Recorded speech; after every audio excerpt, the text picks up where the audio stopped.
For advertisements, please contact 8125893028. మా mail ID maxtvtelugu@gmail.com. Max TV భక్తి ప్రేక్షకులకు నమస్కారం. ఈరోజు మనతో పాటు ఉన్నారు ప్రముఖ ఆధ్యాత్మికవేత్త అలాగే జ్యోతిష పండితులు చేబియం కిరణ్ శర్మ గారు. నమస్కారం గురుగారు. గురుగారు, ఆలయ గోపురం ఎందుకు ఎత్తుగా ఉంటుంది గురుగారు? కట్టడం అంటే ఆలయ నిర్మాణం యొక్క గోపురం అనేది శిఖరం ఎందుకు ఎత్తుగా ఉంటుంది అని అర్థం.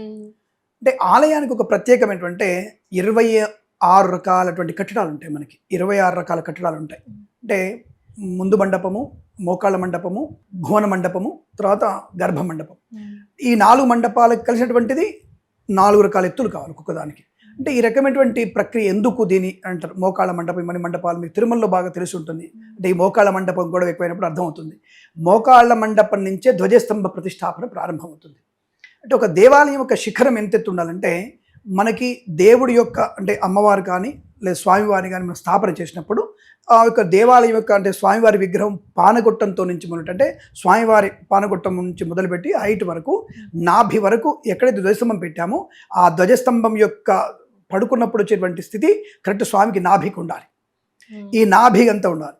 అప్పుడు ధ్వజం ఎంత ఎత్తు ఉంటుంది? మనకి ధ్వజస్తంభం యొక్క పరిమాణము తక్కువ 27 ఫీట్లు ఉంటుంది. అంటే 27 అడుగుల ఎత్తు ఉండాలి మనకి. అప్పుడు శిఖరానికి సరిగ్గా అది 2 కూడా సమాంతరంగా ఉంటాయి. శిఖరానికి అసలు ఎందుకు ఈ నిర్మాణ శైలి గోపురం యొక్క నిర్మాణం ఎందుకు ఉంటుందంటే, మనకి ప్రతిదీ కూడా ప్రకృతి సిద్ధమైనది. అంటే దేవాలయ నిర్మాణమే ప్రకృతితో మూలపడి ఉంటుంది. ఈ ప్రకృతిలో ఏంటంటే ఆ దేవాలయ ప్రాంగణం అంతా కూడా వస్తున్నటువంటి నెగిటివ్ ఎనర్జీని కంట్రోల్ చేసే ప్రయత్నం. దానికి చిన్న ఉదాహరణ, మీకు పిడుగులు పడినప్పుడు ఎట్టి పరిస్థితుల్లో మీరు ఎక్కడైనా చూడండి, పిడుగులు అనేవి మీకు దేవాలయం మీద పడినటువంటి దాఖలాలు లేవు. ఏ దేవాలయమే సరే, అంటే చాణక్యులు కట్టినప్పటి నుంచి, శాతవాహనులు కట్టినప్పటి నుంచి దేవాలయాలు సమకన్నవో అంటే మీకు చిదంబరం కానీ, అంటే ఇక్కడ మన దగ్గర దేవాలయాలు ఇప్పుడు నిర్మాణమైనవి యాదాద్రి భువనగిరి జిల్లా అనుకోండి, లేదా అమ్మవారి ఇంద్రకీలాద్రి మీద కొంత ఎక్కువ నిర్మాణం చేసినవి. ఇంద్రకీలాద్రిలో కూడా శివాలయ నిర్మాణం ఈ మధ్య జరిగింది. ఇటువంటి దేవాలయాలు కాదు. అంటే 10,000 సంవత్సరాల క్రితం దేవాలయాలు తీసుకున్నట్టయితే మనకి దాదాపుగా నిర్మాణ శైలి ఉంటుందంటే, మనకి ఆ దేవాలయం యొక్క నిడివి కనీసం ఎంత లేదని మీకు 15-20 ఎకరాల్లో ఉంటుంది, 20 ఎకరాల్లో ఉంటుంది ఆ నిర్మాణం. అంటే ఆ దేవాలయం యొక్క మాడ వీధులన్నీ కూడా స్వామివారి ప్రదక్షిణ చేసేట్టుగా ఉండాలన్నటువంటి భావం. మరి ప్రకృతికి దేవాలయానికి సంబంధం ఏమిటంటే, అక్కడ ఉన్నటువంటి పిడుగు పడినటువంటి వాతావరణం కూడా ఎనర్జెటిక్ కలుగుతుంటే ఒక ఎనర్జీని, అంటే మనిషికి అలాగే అక్కడ ఉన్నటువంటి జంతువులకు కానివ్వండి, ప్రకృతికి కూడా ఎనర్జీని కలిగించేటువంటి బహుముఖమైన శక్తి ఉంటుంది దానికి.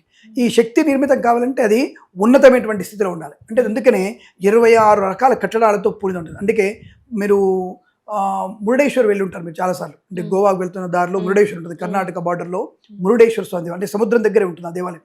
దానికి దాదాపుగా మీరు నమ్ముతున్న 108 ఫీట్ల హైట్ ఉంటుంది. అది 108 అడుగుల పైన ఉంటుంది. దానికి 27 అవి డోర్లు ఉన్నాయి అక్కడ వెళ్ళాలంటే. దానికి పెయింట్ వేయడానికి కనీసం మీరు దాదాపు నమ్ముతున్న 2 సంవత్సరాలు పడుతుంది. అది పెయింట్ వేయడానికి 2 ఏళ్ళు పడుతుంది. అటువంటి దేవాలయ నిర్మాణం అనేది. ఇటువంటి ఎత్తైన కట్టడాలు ఏమంటే, అక్కడ ఉన్నటువంటి చుట్టుముట్టుగా ఉన్నటువంటి 26 కిలోమీటర్ల పరిధిలో కనీసం తక్కువ నెగిటివ్ ఎనర్జీ నుంచి బయటపడేస్తుంది. ప్రకృతిబద్ధమైనటువంటి వర్షాలు పడడం, ప్రకృతి పశుపక్షాదులు అనుకూలంగా ఆరోగ్యంగా ఉండడం, అటువంటి దేవాలయాలకి మనం ప్రవేశించినప్పుడు మన యొక్క పూర్తి స్థాయి మానసిక ప్రశాంతత పొందుకునే అవకాశం ఉంటుంది. అందుకే చిన్న దేవాలయాలు అనేది వేరు, పూర్వం ఉన్నటువంటి దేవాలయాల నిర్మాణ శైలి వేరు. ఇప్పుడు దేవాలయంలో ఏదో టక్కడగా గోపురం కట్టేసాం. ఎంత ఉంటుంది మా అంటే శిఖరం యొక్క అడుగు 7.5 అడుగులు ఉంటుంది అంతే. ఇప్పుడు కట్టే నిర్మాణంలో 7.5 అడుగులతోనే శిఖరం అయిపోతుంది. కానీ ఒకప్పుడు మీకు 17.5 అడుగులు మినిమం ఉండేది శిఖరం యొక్క ప్రమాణం. సో ఇప్పుడు అలాంటి నిర్మాణాలు లేవు. ఎందుకు? స్థల భావన కావచ్చు, వారు ఏదైనా కావచ్చు.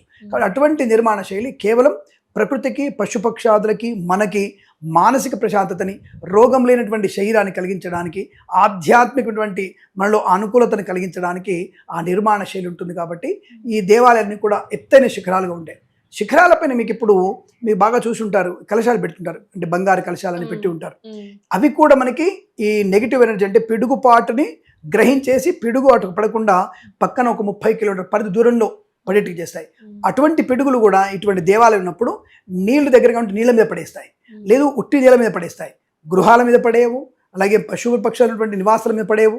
కేవలం నీటి మీద కానీ ఖాళీగా ఉన్న ప్రదేశంలో ఆ యొక్క పిడుగుని అంటే స్థానభ్రంశం చేయగలిగేటువంటి శక్తి శిఖరానికి బాగా ఉంటుంది.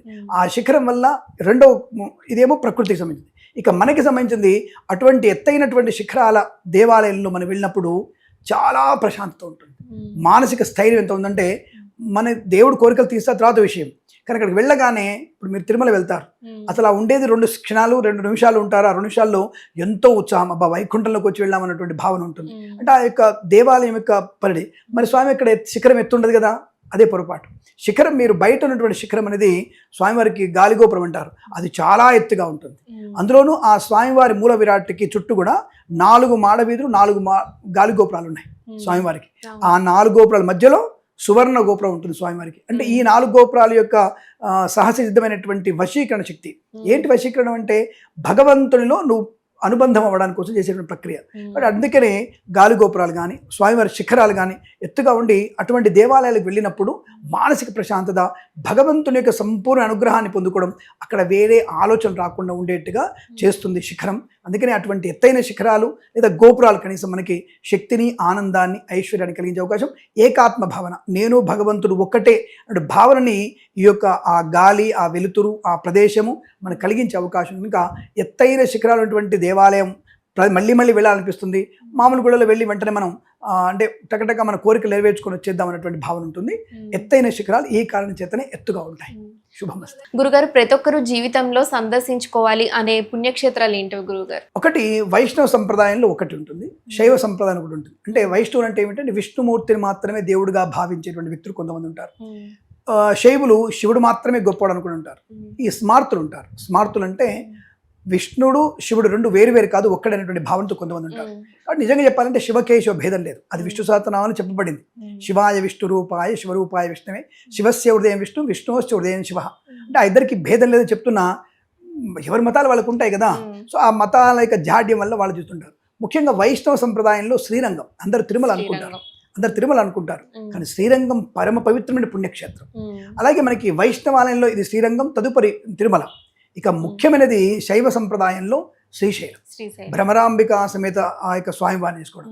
తర్వాత మీకు ఉన్నది ఉజ్జయిని మహాకాళి. అసలు ఉజ్జయిని మహంకాళుండి కనుక మనం దర్శనం చేసుకుంటే అమితమైనటువంటి శక్తి కలుగుతుంది. కాబట్టి అంటే శైవులకి 12 జ్యోతిర్లింగాలని, 108 విష్ణు ఆలయాలని ఇవన్నీ కూడా చెప్పబడ్డాయి. విష్ణు ఆలయాలు ముఖ్యమైనవి 2, శ్రీరంగము అలాగే ఇది. ఇక్కడ వచ్చేసి మనకి దక్షిణంలో ఉన్నటువంటి కాశీ విశ్వేశ్వరుడు, దక్షిణ శ్రీశైల భ్రమరాంబిక, అలాగే వారణాసి ఉన్నటువంటి కాశీ విశ్వేశ్వరుడు, తదుపరి ఉజ్జయిని మహాకాళేశ్వరుడు. ఈ 3 శైవలింగాలు దర్శనం చేసుకుంటే, అలాగే తిరుమల శ్రీరంగ దర్శనం చేసుకుంటే సమస్తమైనటువంటి పుణ్యప్రాప్తి పొందుకునే అవకాశం, మళ్ళీ మనకు మోక్షమే కలుగుతుంది. అంటే మళ్ళీ పుట్టాల్సిన అవసరం లేదు మనకి. అటువంటివి ఇవి తప్పకుండా మనం దర్శించుకోవాలి. ఆ తదుపరి అగ్నిలింగమైనటువంటిది అరుణాచలేశ్వరం. అంటే నాకు ఈ డబ్బు ఇవన్నీ వద్దురా నాయన, నాకు ప్రశాంతత కావాలనుకున్న వాళ్ళు ఎవరైనా సరే అరుణాచలాన్ని సందర్శించండి. తప్పకుండా మీకు అనుకూలవంతమైనటువంటి ఈ అరిషడ్ వర్గాల నుంచి బయటపడే అవకాశం ఉంటుంది. అరిషడ్ వర్గాల నుంచి కామము, క్రోధము, మోహము, మదము, మత్సరము, లోభము ఇవన్నీ పోగొట్టుకోవాలంటే ఒక్కసారి మీరు అరుణాచలేశ్వర దర్శనం చేసుకుంటే చాలు, శుభప్రదంగా ఉంటుంది. అక్కడ కూడా స్వామివారు విన్నట్టుగా గోపురం యొక్క ఎత్తు నాకు తెలిసిన వరకు 58 అడుగుల ఎత్తు ఉంటుంది. ధన్యవాదాలు. శుభమస్తు. సర్వే జనా సుఖినో భవంతు. నమస్కారం.